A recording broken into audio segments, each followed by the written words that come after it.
नमस्कार दोस्तों, मेरा नाम है सुखदेव और आप मेरा चैनल देख रहे हैं जॉब तक। दोस्तों, जीएमआरसी यानी कि गुजरात मेट्रो रेल कॉरपोरेशन की तरफ से बहुत ही अच्छी वैकेंसीज आई है। काफ़ी बड़ी संख्या में वैकेंसीज जारी किया है उन्होंने, और ये जितनी भी पोस्ट रहेगी सारी परमानेंट बेसिस वैकेंसीज रहने वाली है, जिसके लिए क्वालिफिकेशन उन्होंने मिनिमम रखा है आईटीआई, डिप्लोमा और डिग्री। इनमें से कोई भी क्वालिफिकेशन आपके पास है तो आप इस पोस्ट के लिए अप्लाई कर सकेंगे। टोटल नंबर ऑफ पोस्ट की बात करें तो 500 प्लस जो वैकेंसीज रहने वाली है, और सैलरी इसमें काफ़ी अच्छी रहती है। तो पूरी जानकारी के लिए वीडियो को एंड तक जरूर देखिए। वीडियो को एक लाइक करके अपने दोस्तों में भी शेयर करें, चैनल को सब्सक्राइब करके बेल आइकन को भी प्रेस कर लेते हैं। चलिए वीडियो को स्टार्ट करते हैं। तो जैसे कि दोस्तों आप यहाँ पर देख सकते हो, ये इसकी ऑफिशियल नोटिफिकेशन है, और ये जो वैकेंसी जारी किया गया है Gujarat metro rail corporation GMRC limited, जो कि फॉर्मली इसको known as metro link export of for Gandhinagar and Ahmedabad यानी कि मेगा कंपनी लिमिटेड के नाम से भी इसको जाना जाता है। और इसका जो नोटिफिकेशन रिलीज़ किया गया दोस्तों आपका 10 मई यानी कि आज ही के डेट इसका रिलीज़ किया गया है। और इसमें देख सकते हो इसकी नोटिफिकेशन नंबर आप यहाँ पर रीड कर सकते हो। Requirement notification of ONM personal non executive के लिए इन्होंने वैकेंसी जारी किया गया है। इसमें बहुत तरह की पोस्ट है, सभी पोस्ट के लिए जो क्वालिफिकेशन आपका अलग अलग रहने वाली है, जिसके लिए आपका फेज़ 1 फेज़ 2 सूरत मेट्रो रेल इनकी प्रोजेक्ट भी अब जो है मेंटेनेंस और ऑपरेशंस की वैकेंसी जारी किया गया। इनकी फेज़ 1 और फेज़ 2 इनकी जो अभी प्रोजेक्ट चल रहा है सूरत मेट्रो के साथ, तो इसके लिए उन्होंने बहुत तरह की मैन पावर की ज़रूरत है, तो उसकी जो वैकेंसी उन्होंने रिलीज़ कर दिया है। तो इसमें बहुत तरह की पोस्ट है, सभी पोस्ट के लिए क्वालिफिकेशन आपका अलग अलग है। उससे पहले इंपॉर्टेंट डेट्स के बारे में आपको जानकारी देते हैं। इसकी जो वैकेंसीज है आपका 10 मई से स्टार्ट हो चुकी है, यानी कि आज से फॉर्म आया है और आज से इसका अप्लाई करने का जो लिंक ओपन हो चुकी है। और यहाँ पर जो है इसका जो फॉर्म भरने का वो लास्ट डेट है वो आपका 9 जून तक दिया है, यानी कि 10 मई से फॉर्म स्टार्ट है, 9 जून तक आप इसका जो फॉर्म भर सकते हो। ठीक है, यहाँ पर दे सकते हो। और जो भी पेमेंट वगैरह वो आपका स्टार्ट हो चुकी है 10 मई से 9 जून के बीच आप कर सकते हो। एग्ज़ाम वगैरह जो उन्होंने देखा है, डेट ऑफ टेस्ट वगैरह यानी कि एग्ज़ाम जो इसका जुलाई के आसपास में हो, यही जो टेंटेटिव रखा है, तो आपका इसमें जो है चेंजेस वो हो सकती है। चलिए इसके बारे में बात करते हैं, इसके वैकेंसी जो जो आए इसकी पोस्ट के बारे में। तो सबसे पहले यहाँ पर पोस्ट कोड आप यहाँ इनका सीरियल नंबर वाइज यहाँ पर पोस्ट कोड दे सकते हो, और कितनी किस पोस्ट में जो है सैलरी रहेगी वो यहाँ पर रीड कर सकते हो, और कौन पोस्ट में यानी कि पोस्ट का नाम क्या है और कितनी वैकेंसीज है पोस्ट वाइज, और इसके लिए एसेंशियल क्वालिफिकेशन क्या रखा गया और एज लिमिट सारा इन्फॉर्मेशन उन्होंने दे रखा है। सबसे पहले अपन बात करते हैं SCTO की पोस्ट, जिसके लिए आपका ग्रेड सैलरी 33,000 से लेकर 1 लाख तक रहेगी। जिसके लिए यहाँ पर पोस्ट जो रहेगा स्टेशन कंट्रोलर और ट्रेन ऑपरेटर, यानी कि स्टेशन कंट्रोलर SC और ट्रेन ऑपरेटर TO, जिसके लिए यहाँ पर देख सकते हो आपका 150 सीटें हैं, और यहाँ पर कैटेगरीज वाइज उन्होंने वैकेंसी डिवाइड कर रखी है। जिसके लिए उन्होंने पर क्वालिफिकेशन जो मांग रखा है, डिप्लोमा आपका रहनी चाहिए मैकेनिकल, इलेक्ट्रिकल, कंप्यूटर इंजीनियरिंग या इलेक्ट्रॉनिक्स एंड कम्युनिकेशन, ये रिकॉग्नाइज यूनिवर्सिटी या इंस्टीट्यूट से आपके पास रहनी चाहिए। और जिसके लिए एज की बात करें तो मिनिमम 18 से और मैक्सिमम 28 रखा है, यानी कि 18 से 28 के बीच आपका एज रहनी चाहिए। साथ ही एज का रिलैक्सेशन आपको मिलेगा, और मेडिकल स्टैंडर्ड A1 रहनी चाहिए।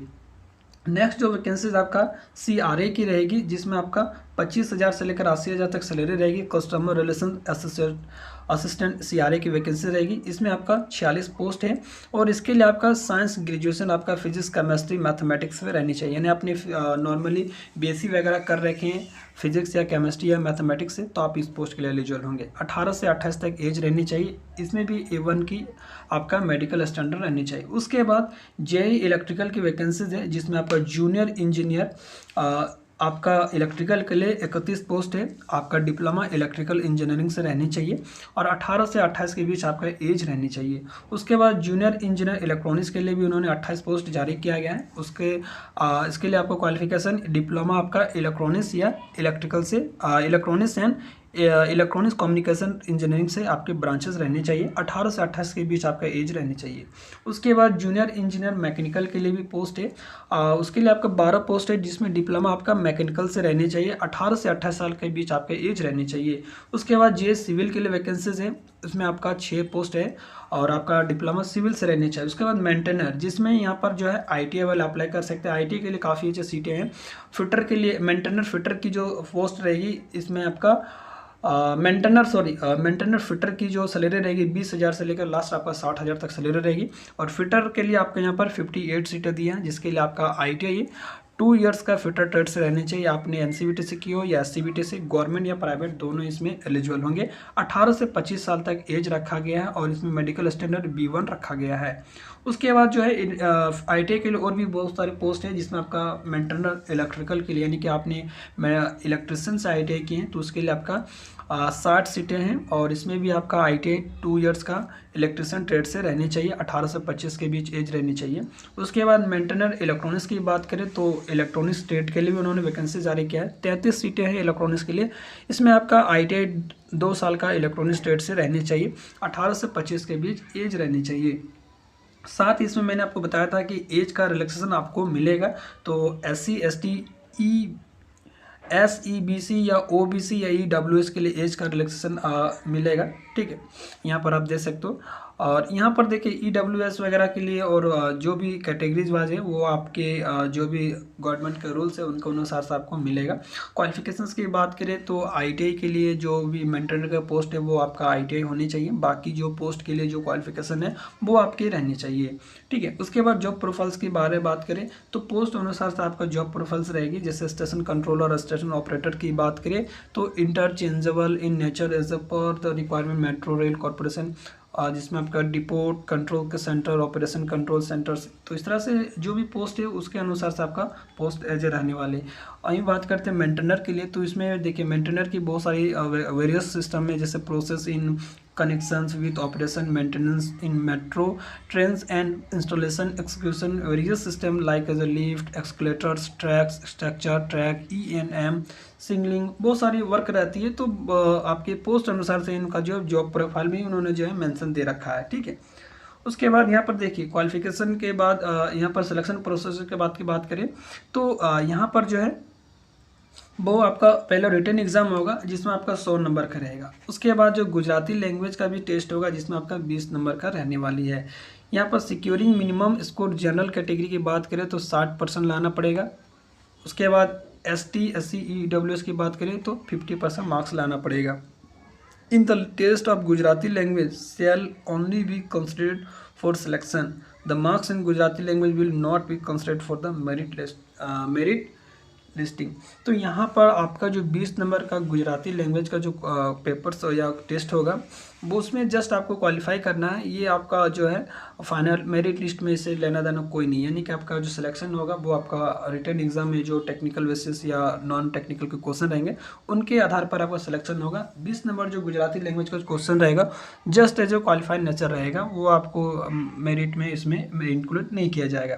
एग्जामिनेशन पैटर्न्स की बात करें तो यहाँ पर जो पोस्ट वाइज यहाँ पर जो है आपका एग्ज़ाम पैटर्न रहेगा, जिसमें आपका SC और TO की बात करें तो 120 मिनट में यानी कि 2 घंटे के पेपर्स होगा, जिसमें आपका गुजराती लैंग्वेज 20 नंबर रहेगा और लॉजिकल एबिलिटी 20 नंबर रहेगा और क्वांटिटी एप्टीट्यूड 20 नंबर रहेगा और जनरल इंग्लिश 20 नंबर और बाद में आपका जो टेक्निकल नॉलेज है यानी आपका जो भी ब्रांचेज है उससे रिलेटेड 40 क्वेश्चन पूछे जाएंगे। वहीं बात करते हैं मेंटेनर की तो इसमें भी 120 मिनट यानी कि 2 घंटे के पेपर्स रहेगा, 100 क्वेश्चन रहेगा आपका। उसमें टेक्निकल का 40 क्वेश्चन रहेगा, गुजराती लैंग्वेज आपका 20 क्वेश्चन रहेगा और logical ability and reasoning 15 number के रहेंगे और क्वांटिटी एप्टीट्यूड 10 नंबर के रहेंगे और 15 नंबर का इंग्लिश रहेगा, यानी कि टोटल 100 क्वेश्चन रहेंगे। उनमें से इन्होंने डिवाइड कर दिया है।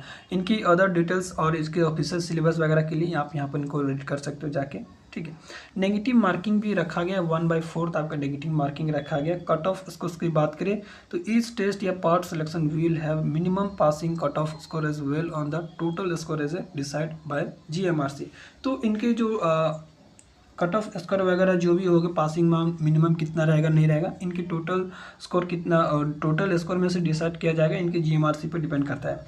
ठीक है, क्वालिफिकेशन इन द टेस्ट की बात करें तो सभी पोस्ट के लिए क्वालिफिकेशन अलग अलग रखा है। साथ ही इसमें मेडिकल एग्जामिनेशन भी होगा, जो पोस्ट वाइज उनका जो है मेडिकल स्टैंडर्ड रखा गया, तो वो सारी चीज़ आपके पास फुलफिल रहनी चाहिए, वो यहाँ पर दे सकते हो। उसके बाद यहाँ पर कैरेक्टर जो है श्योरिटी बॉन्ड वगैरह भी है और यहाँ पर देख सकते हो 3 साल जो ट्रेनिंग होगा उस दौरान आप उनको जॉब छोड़ के नहीं जा सकते हो। अगर जॉब छोड़ के जाते हो तो वो आपका बॉन्ड में जो पैसा जो है वो आपको भर के जाना पड़ेगा। ठीक है, यहाँ पर देख सकते हो। सैलरी की बात करें तो यहाँ पर सबकी जो है स्टाइपेंड जब आपका 3 साल का ट्रेनिंग होगा या 2 साल का जो भी ट्रेनिंग होगा उस दौरान आपका जो स्टाइपेंड रहेगा, जिससे मेंटेनर के लिए 12,000 है और सेकेंड ईयर में आपका जो है आफ्टर ट्रेनिंग कंप्लीट होने के बाद आपको 14,000। इस तरह से यहाँ पर जो सैलरी स्ट्रक्चर और ट्रेनिंग के दौरान जो स्टाइपेंड रहेगा वो सारा चीज़ें इन्होंने दे रखा है, ठीक है। और एज रिलैक्सेशन की बात करें तो जैसे मैंने आपको पहले बताया SC ST EWS के लिए 5 साल है और SC ST के लिए 5 साल है और OBC वगैरह के लिए आपका 3 साल का एज का रिलैक्सेशन आपको मिलेगा। तो आई थिंक मैंने सारी चीज़ आपको बता दिया। और हाँ, इसका जो फॉर्म फिलअप करोगे उसके लिए आपका 600 रुपये है और EWS और OBC के लिए 300 है और SC ST EWS के लिए आपका 150 रुपये है, ठीक है। तो इस तरह से यहाँ पर दिया गया। अप्लाई करने का जो प्रोसेस है यहाँ पर स्टेप बाय स्टेप उन्होंने स्ट्रक्चर दे दिया, आप इनको फॉलो करके जो फॉर्म को भर सकते हो।